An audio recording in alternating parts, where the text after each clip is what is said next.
Berita tergempar.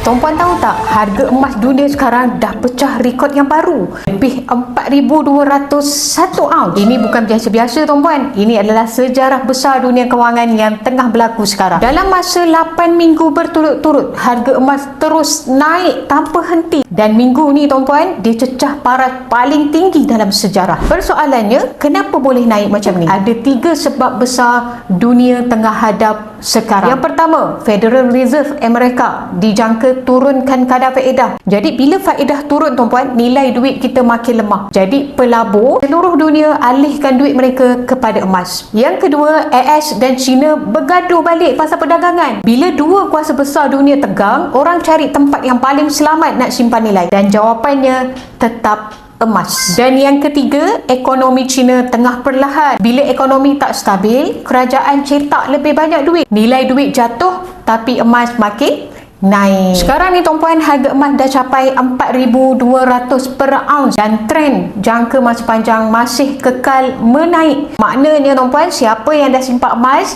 dia memang tengah berada di tempat yang betul. Dan siapa yang belum mula, inilah masa terbaik nak bermula sebelum harga terus mendaki lebih tinggi lagi. Tuan-puan, emas ni bukan pasal kita nak kaya cepat. Emas ni adalah tentang kita nak lindungi hasil titik peluh kita tuan-puan daripada susut nilai. Kalau duit makin lemah sebab inflasi, dimamah inflasi tanpa kita sedar. Tapi emas tuan-puan, dia akan tetap kukuh dan nilainya tu terus meningkat kekal zaman berzaman. Jadi tuan-puan, jangan tunggu masa yang sempurna. Mula asingkan daripada income bulanan kita setiap bulan 10% hingga 30% tukarkan kepada emas public good. Walaupun sikit, janji konsisten. Sebab bila dunia tak stabil tuan-puan, siapa yang ada emas, dialah yang tenang dan menang. Dan bagi tuan-puan yang nak mulakan simpanan emas dengan ilmu, klik link di bio. Saya bantu sebaiknya. Silakan tuan-puan.